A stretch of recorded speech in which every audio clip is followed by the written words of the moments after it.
Firstly, everyone ready to go? Well, firstly, can I just say good afternoon and thank you for coming out to sunny Pakuranga. This is, of course, the electorate of my good friend Simeon Brown, so it is good to be here. We've just wrapped up our last Back on Track tour. We've had over 10,000 people come out to these tours over the last few months actually. And it was very special today to have a Warriors supporter here, and with that I'd say up the Wars. And with that, happy to take your questions. Mr. Luxon, will you rule working with New Zealand First out? As I said, they're not in Parliament, they're not above the threshold. Our position's really clear. We are here to make sure that there is a guaranteed change to this government, and that means you've got one thing to do, which is to party vote national. So what if, after October 14th, they are in Parliament? Will you rule them out then? Well, as you can see, and for several months now, we've been able to form a government with our partner ACT, and I'm confident that will be constructive. But what I'd just say to all New Zealanders, if you want a guaranteed change of government, there's only one thing to do, which is to party vote national, and I'll continue to advocate strongly for it. Now, Labour has given certainty to its voters that it won't be working with New Zealand First.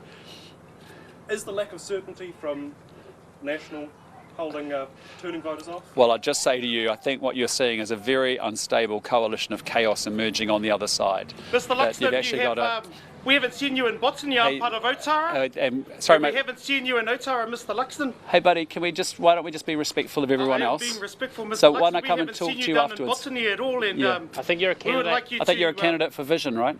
We're part of Freedoms New Zealand, and we would like you to turn up into our communities. You are part of Botany, and Otara is part of that, and we've never seen you down there, Mr. Luxon.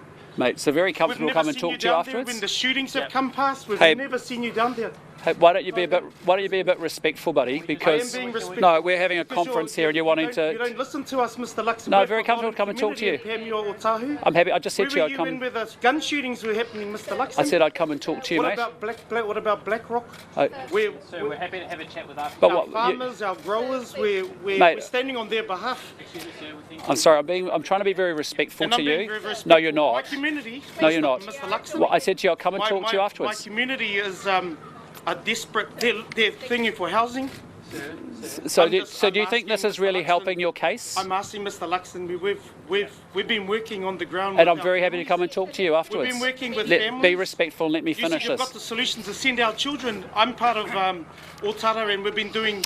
So sorry, so mate. You're saying you're the better of the two Chris's, Mr. Luxon, but where are you? See, you're the better of the real Mr. Chris Luxon. Oh, you're a funny guy, mate. You're a real funny guy. You're no Slim Shady, buddy. You're a Christian, but then you're not changing anything with abortion. Yeah, mate. You're not doing anything with. Why don't we come and chat to you afterwards if you want to be respectful? But you're not being respectful. I am being respectful. I don't think you're modelling out your values very well. We don't want to be forgotten people anymore. That's Mr. fine. Luxon.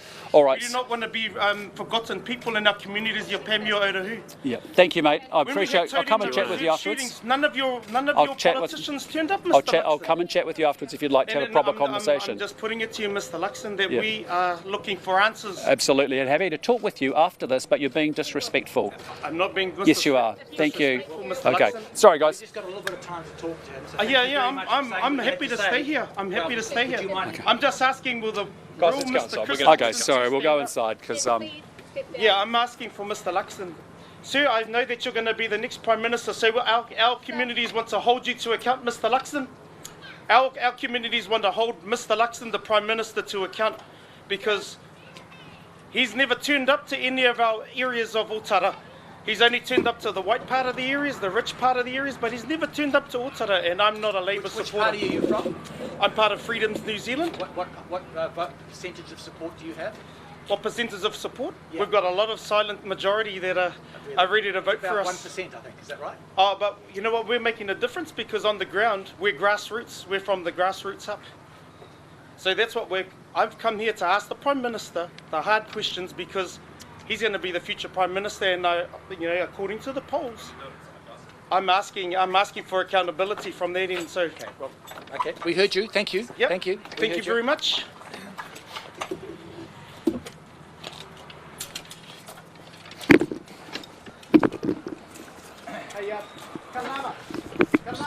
What's his name? Sorry.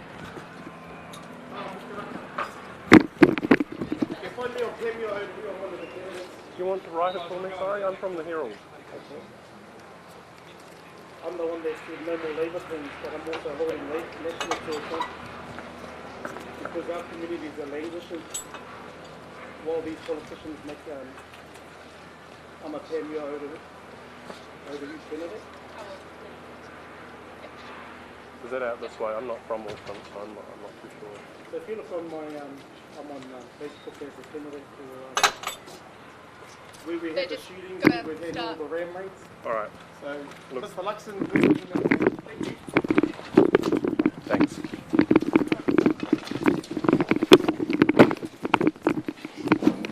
Sorry, excuse me. Sorry.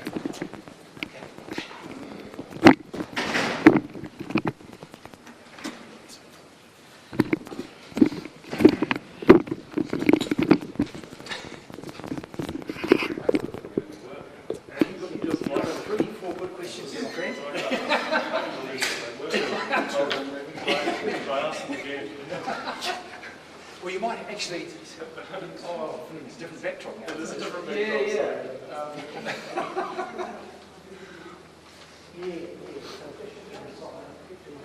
Do you need another white? Or you okay? Oh, you got white there. You okay, Daniel?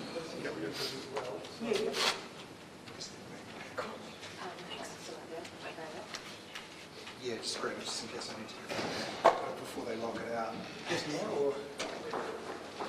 Lock them out, lock my bag out. Yeah, sure. So we got away anyway, that's all. Give me a couple of seconds.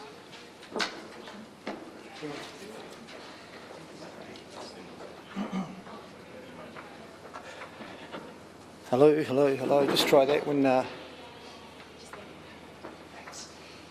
don't know how to fix that.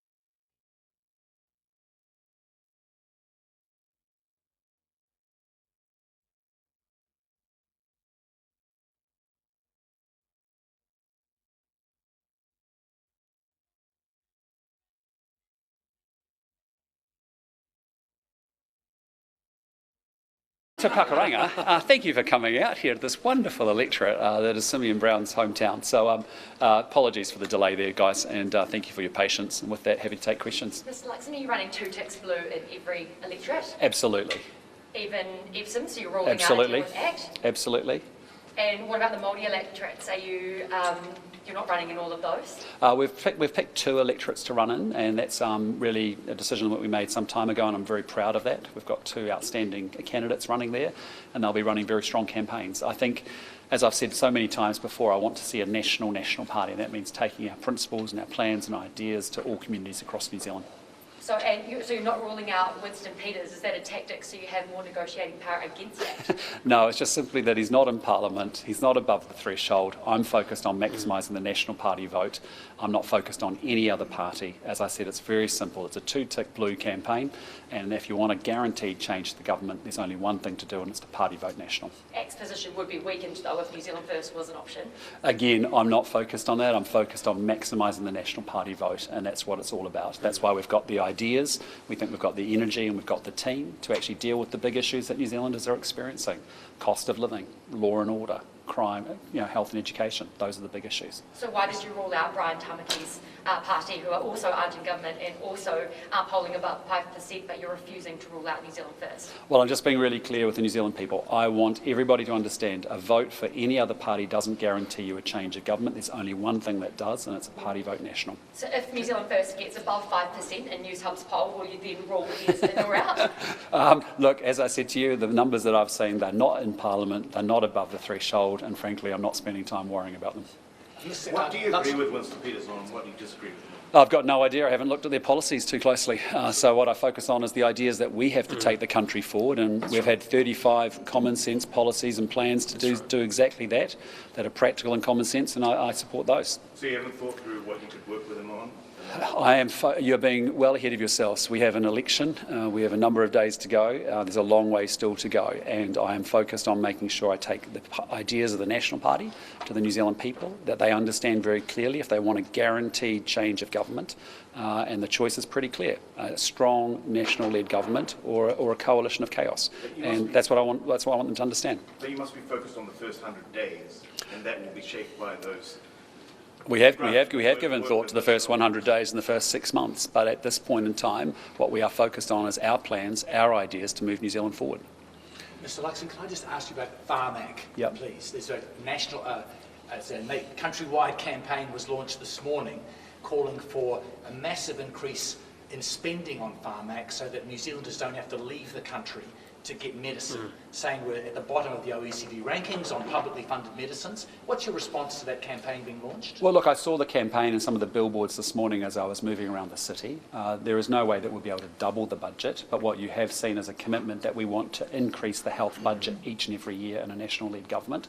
And importantly, you've seen us even last week announce an incremental ring-fenced $280 million to be able to access the 13 cancer treatments that are available to Australians but not available here to New Zealanders.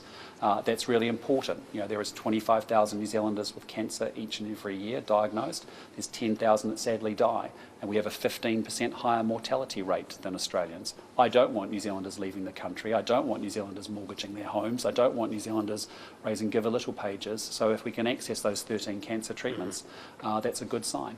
And then we'll have more to say about Farmac before the election as well. Right, because the Farmac budget is more than $1 billion, isn't it? Much more than the amount you're talking about. Yeah, but I just say to you, $280 million investment in 13 cancer treatments that Australians have, that we don't have, that the New Zealand Cancer Control Agency says would have substantial clinical benefit, meaning that they would save lives or extend lives, is a good starting point.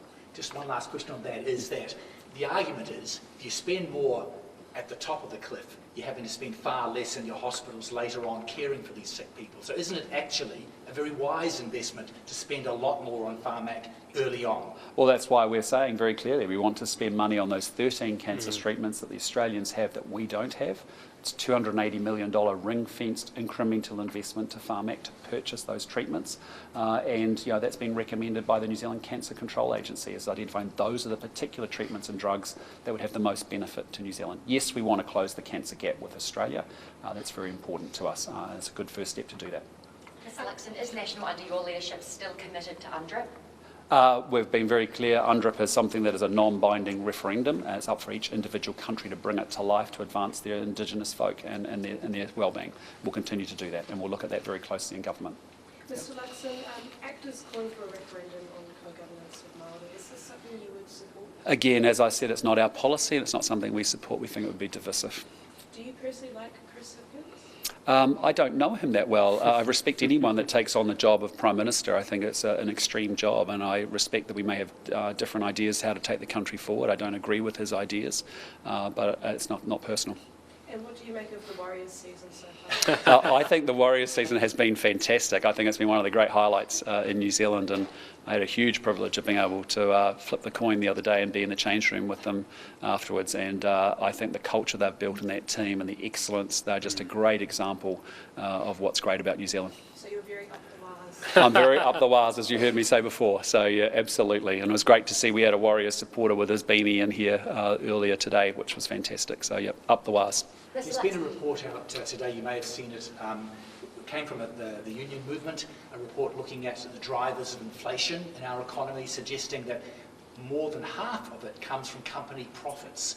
What's your assessment of that? Does it ring true to you? No. Let's be really clear about what's driving inflation. It's a government that's been the second biggest spender of government money per capita in the world. We were the fourth or fifth biggest printers of cash. And we shut the country down like no one else. And as a result, we spiked domestic inflation. And as a result, this government has driven up inflation and interest rates and put the country into a recession.